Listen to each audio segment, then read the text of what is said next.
Cuando hablamos respecto a una iglesia perfecta o casi perfecta, siempre recurrimos a la iglesia del siglo I. Y a través de la Biblia vamos a ver más o menos unas claves respecto a por qué eran tan exitosas en el siglo I. Y cosas que se han perdido hoy en día por lo que tú puedes ver en redes sociales, por lo que puedes ver en tus iglesias, por lo que has escuchado de que esto pasó aquí, esto pasó allá, o esto pasa aquí y esto sigue pasando allá. Veamos, por ejemplo, vamos a partir con una clásica, oración. La iglesia era muy buena para orar, se reunían mucho a orar y siempre sabemos que desgraciadamente tenemos el chiste de, uy, hay re poquita gente para ese culto de oración. Es poco lo que se reúnen a orar. Como hermanos nos podemos juntar a ver los partidos del Mundial, nos podemos juntar a ver alguna película cristiana, a compartir con tus hijos, con mis hijos y nosotros los adultos nos juntamos, pero a orar o a ir al culto de orar es bastante raro. Y tú cuando ves Hechos capítulo 4, cuando ves que piden de nuevo la iglesia primitiva, o Hechos capítulo 12, cuando oran por Pedro, te das cuenta que eran muy buenos para orar y esa es una costumbre que se ha perdido un poco en muchas iglesias. Número 2, tenemos también una iglesia que impactaba su ciudad, que impactaba el barrio. Hechos capítulo 2, versículo 47, alabando a Dios y teniendo favor con todo el pueblo, la parte A. ¿Cuántas veces hemos escuchado, hoy las iglesias parecen clubes deportivos? O sea, está la sede, está la iglesia y solamente va un rato cuando hay una fiesta, se junta la gente y ni pescan a los demás del barrio, etcétera. La iglesia primitiva impactaba a la ciudad. Incluso en un texto dice que venían de otras ciudades a Jerusalén a ser sanados. Y ahí tú ves la gran diferencia. Muchas veces hay gente en la iglesia que no tiene idea cómo se llama el barrio, cómo se llama la calle donde congregan, el número de la casa o del local o de la sede, etcétera. O también, de repente, ni idea con impactar, hacer cosas evangelísticas en el barrio, conjuntarse con la junta de vecinos, etcétera. Nada de nada. Y aquí vemos que ellos alababan a Dios y el texto dice después, y el Señor añadía cada día a la iglesia a los que iban siendo salvos. Así dice correctamente. No como dice Reina Valera 60, pero eso es otra historia. Continuemos.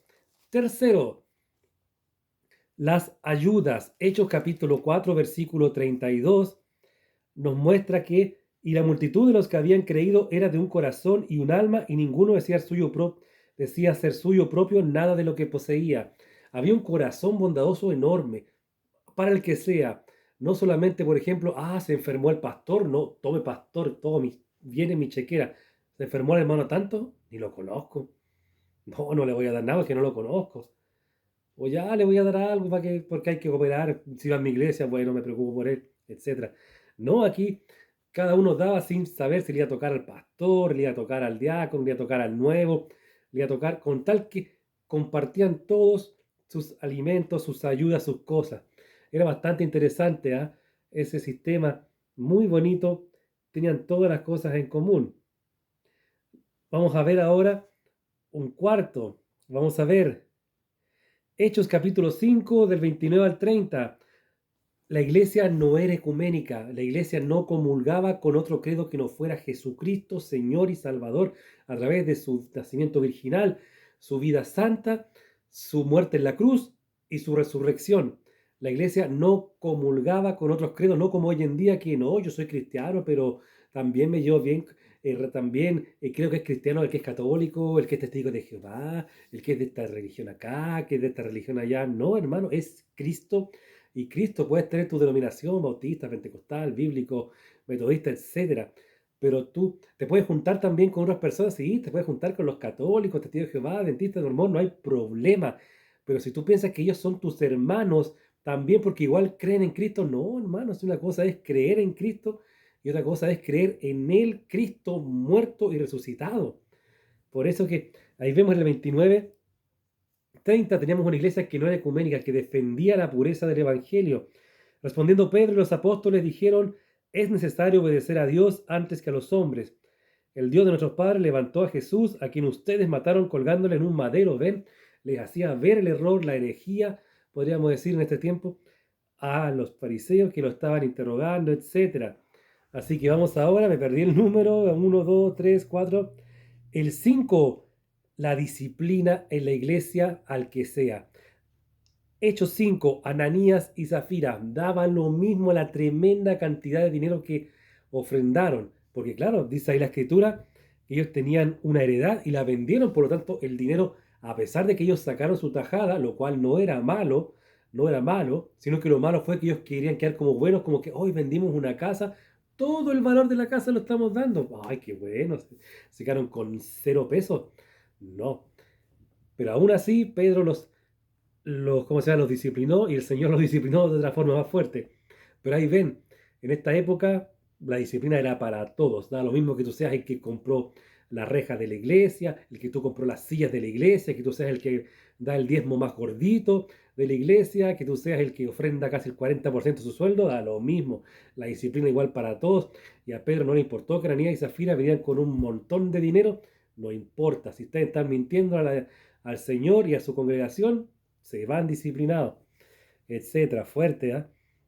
Número 6, compartían en casas.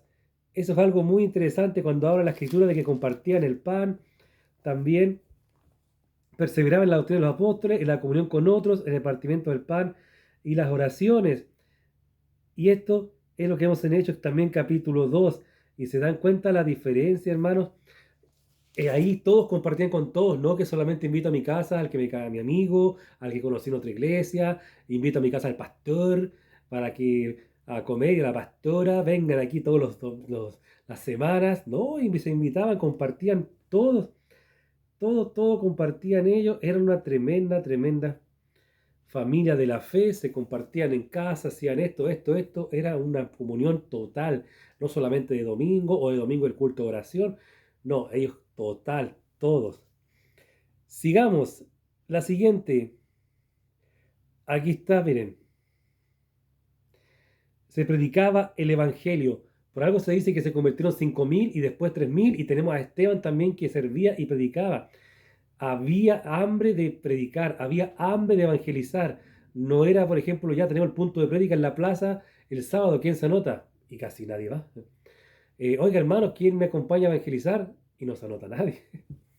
Entonces, en aquel tiempo, la iglesia evangelizaba, la iglesia.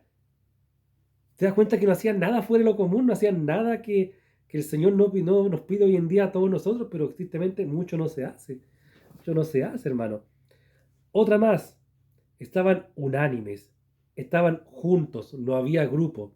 Hoy si una iglesia no tiene grupo de jóvenes, de solteros, de adultos, de varones, de damas, de empresarios, etcétera, es una iglesia fome, que no capacita. Ay, que como los jóvenes, en esta iglesia no hay grupo de jóvenes, ¿cómo se van a juntar, no se van a poder juntar con jóvenes de su edad? Bueno, la iglesia se juntan todos los viejos, los jóvenes, los niños, las niñas, las mujeres, etcétera, por algo éutico, cuando se cae la ventana, estaba también ahí. Tú te quedas con que se durmió, yo me quedo con que el joven por lo menos estuvo ahí en el culto de noche, estuvo estudiando la palabra, no, no usó excusa de que solamente va a los grupos, que la iglesia tiene que tener grupo porque es una iglesia fome que no permite, ay, yo soy varón, pucha, me gusta tener mi grupo de varón para poder abrirme más. No, hermano.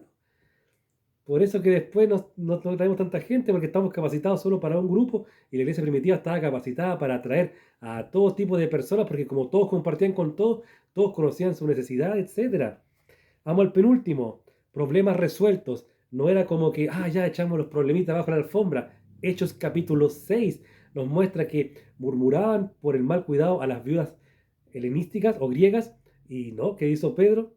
Y los apóstoles tomaron la situación, la solucionaron, no fueron autoritarios, nosotros somos los apóstoles, no, le dijeron, ustedes elijan a las personas y solucionado el problema.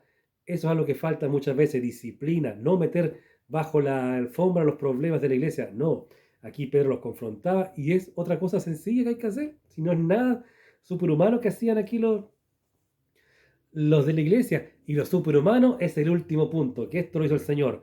Su presencia, su mano metiéndose. Cuando la iglesia estaba muy cómoda en Jerusalén y había olvidado la gran comisión que decía Jerusalén, Judea, Samaria, hasta el último de la tierra, el Señor mete la mano, permite que Saulo remezca, y unos para allá, unos para acá, y evangelizaron. Es el punto principal de las claves de la iglesia primitiva, la presencia del Señor cuando estamos mal. Muchas bendiciones.